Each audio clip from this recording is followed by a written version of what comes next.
Racing to the Breeders' Cup Juvenile and the Kentucky Derby 2020. It's the Grade 1 American Pharoah Stakes from the great race place, Santa Anita, and all the top recent maiden winners have gathered here for this mile and a 16th race.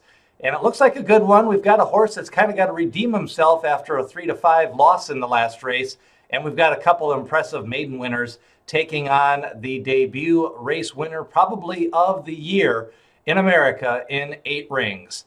And we start at the rail with American Theorem. And this horse, a son of American Pharoah, and this is the name of the stakes race, he broke his maiden by a length and a half, kind of a measured length and a half, at 5.5 furlongs. So that's always a tough stretch out to go from 5.5 furlongs to 2 turns and a mile and a 16th.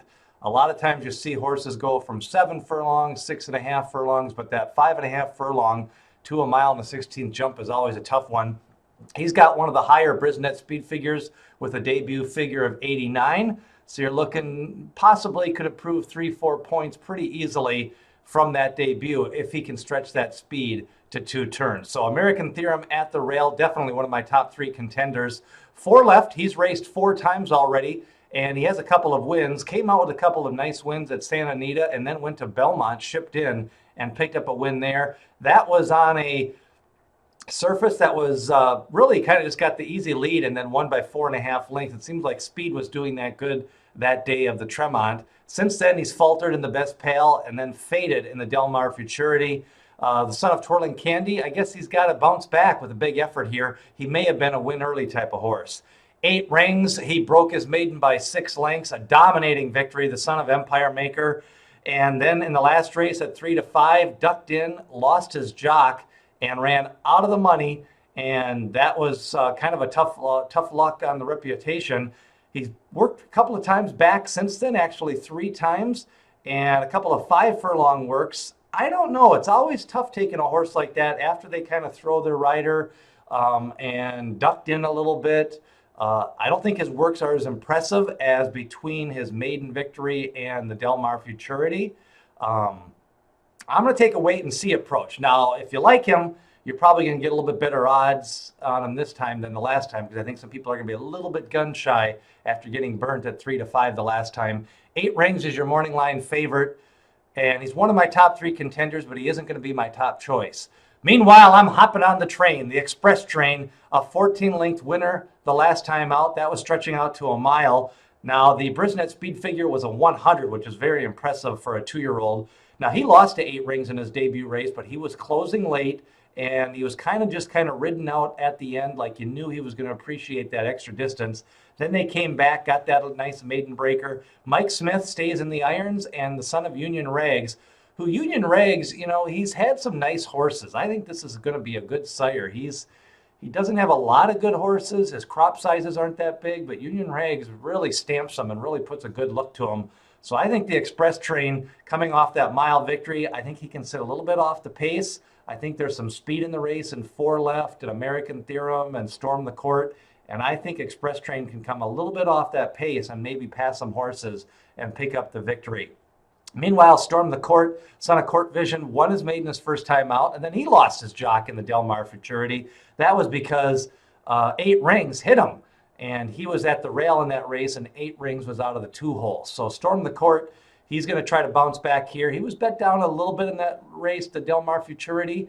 Meanwhile, Defense wins, the son of Flatter, back a 2nd and a 3rd. I think eligible to improve a little bit here. Has a little bit of a distance pedigree, has a little bit of a later developing pedigree. Not sure he's going to win in this spot, but I do think long term he might be a nice little prospect.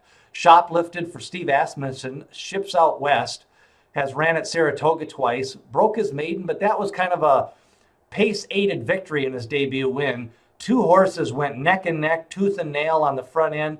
They kind of cooked each other out, and then Shoplifted came up on the outside on a day when outside late moves was winning, and Shoplifted picked up the pieces late as the speed duel collapsed. Then in his last race, he ran into the talented Basin. Basin, the hopeful winner, is going to come back and run in the Keeneland Futurity next week.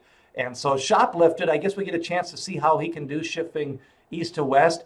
He's a son of Into Mischief out of Yes It's True. So Yes It's True defeated Easy Goer in the Breeders' Cup Juvenile a long time ago. So he's a win early type and more of a miler type pedigree. So I think this is really kind of his class test here for Shoplifted. Nucky on the outside rounds out the field.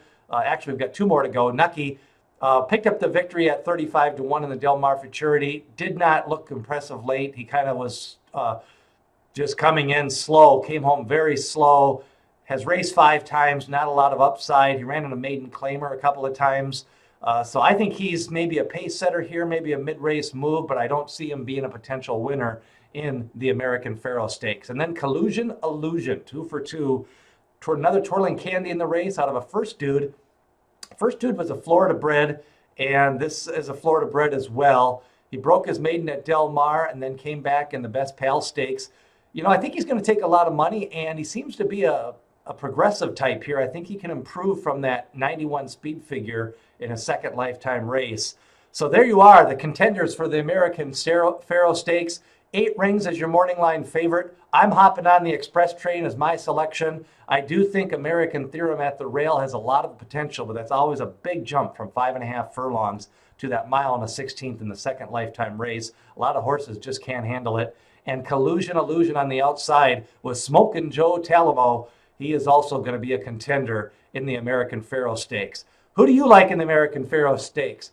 Leave a comment in the notes below, and make sure to share this video as we race you to the Breeders' Cup and the Kentucky Derby 2020. Hit subscribe. We've got more race videos coming up this week, the Jockey Club Gold Cup and the Awesome Again Stakes as we race you to the Breeders' Cup. We're getting close to 200 subscribers. Who will be that 200 subscriber? It's the American Pharoah Stakes from the Great Race Place.